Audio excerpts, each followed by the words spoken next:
بسم اللہ الرحمن الرحیم۔ حضرت محمد صلی اللہ علیہ وسلم نے فرمایا، مرد کا اپنی بیوی کے ساتھ ایک بستر پر اکٹھے سونے کا اجر جان کر آپ حیران رہ جائیں گے۔ حضرت انس بن مالک رضی اللہ تعالی عنہ سے روایت ہے کہ نبی کریم صلی اللہ علیہ وسلم نے فرمایا، جن دو مسلمان میاں بیوی کے 3 بچے فوت ہو جائیں تو گناہ کی عمر کو نہ پہنچے ہوں تو اللہ تعالیٰ ان پر رحمت کر کے انہیں جنت میں داخل کر دے گا۔ حضرت سہیل بن سعید رضی اللہ تعالیٰ عنہ سے روایت ہے کہ حضرت عمیر رضی اللہ تعالیٰ عنہ حضرت عاصم رضی اللہ تعالیٰ عنہ کے پاس آئے اور کہا، مجھے رسول اللہ صلی اللہ علیہ وسلم سے یہ بات پوچھ کر بتائیں کہ اگر کوئی شخص بیوی کے ساتھ کسی غیر مرد کو گناہ میں ملوث دیکھے اور غصے میں آ کر اس سے قتل کر دے تو کیا اس سے قصاص میں قتل کیا جائے گا؟ حضرت عاصم رضی اللہ تعالی عنہ نے رسول اللہ صلی اللہ علیہ وسلم سے یہ مسئلہ دریافت کیا۔ رسول اللہ صلی اللہ علیہ وسلم نے اس قسم کے سوالات کو ناپسندیدہ فرمایا۔ بعد میں حضرت عمیر رضی اللہ تعالی عنہ حضرت عاصم رضی اللہ تعالی عنہ سے ملے تو ان سے دریافت کیا اور کہا، ہوا یہ کہ تجھ سے مجھے بھلائی نہیں پہنچی؟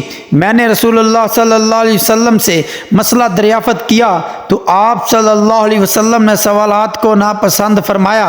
حضرت عمیر رضی اللہ تعالیٰ عنہ نے کہا، اللہ کی قسم میں ضرور رسول اللہ صلی اللہ علیہ وسلم کی خدمت میں حاضر ہو کر یہ بات پوچھوں گا۔ چنانچہ وہ رسول اللہ صلی اللہ علیہ وسلم کی خدمت میں حاضر ہوئے۔ معلوم ہوا کہ آپ صلی اللہ علیہ وسلم پر ان کے بارے میں وحی نازل ہو چکی ہے۔ آپ نے ان دونوں میاں بیوی میں لعان کر دیا۔ حضرت عمیر رضی اللہ تعالیٰ عنہ نے کہا، اللہ کے رسول صلی اللہ علیہ وسلم، اگر اب میں اس عورت کو گھر لے جاؤں تو اس کا مطلب ہے کہ میں نے اس پر جھوٹا الزام لگایا ہے۔ چنانچہ انہوں نے نبی کریم صلی اللہ علیہ وسلم کے حکم دینے سے پہلے ہی اس عورت کو طلاق دے دی۔ پھر لعان کرنے والوں میں یہی طریقہ جاری ہو گیا۔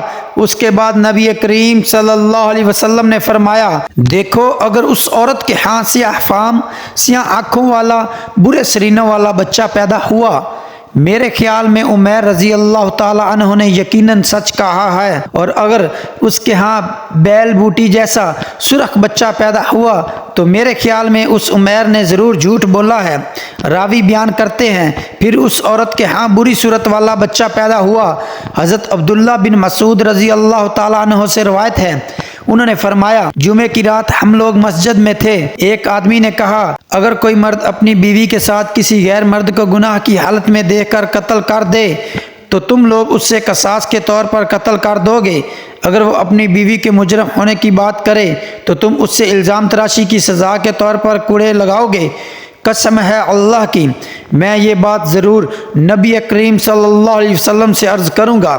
آخر کار اس نے نبی صلی اللہ علیہ وسلم سے ذکر کر دیا تو اللہ نے لعن کی آیت نازل فرما دی۔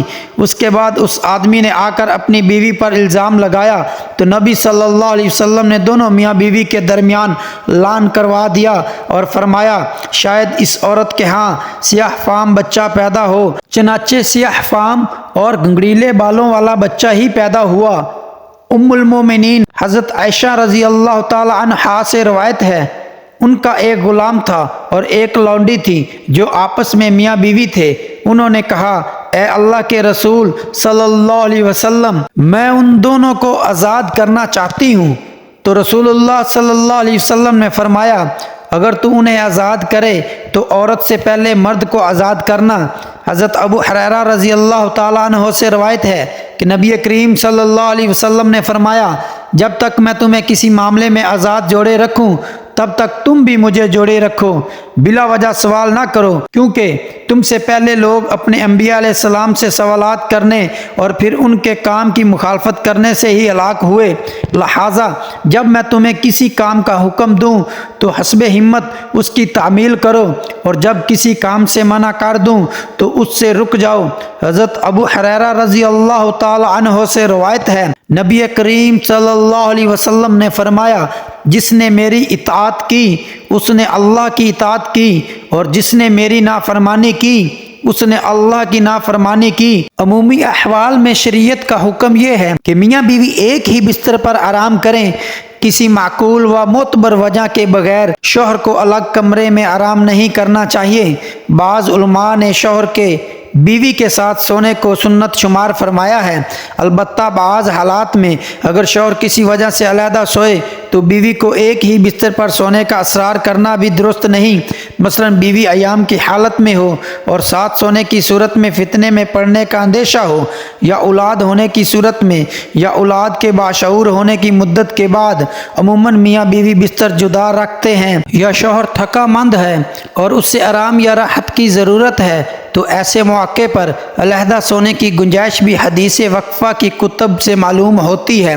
باقی ایام کی حالت میں اگر فتنے میں وقوع کا خطرہ نہ ہو تو میاں بیوی ساتھ سو سکتے ہیں، بلکہ یہود کی مخالفت کی وجہ سے ساتھ سونا چاہیے کہ وہ لوگ ان ایام میں عورت کو چھونا، اس کے ہاتھ کا پکا ہوا کھانا وغیرہ تک غلط سمجھتے تھے۔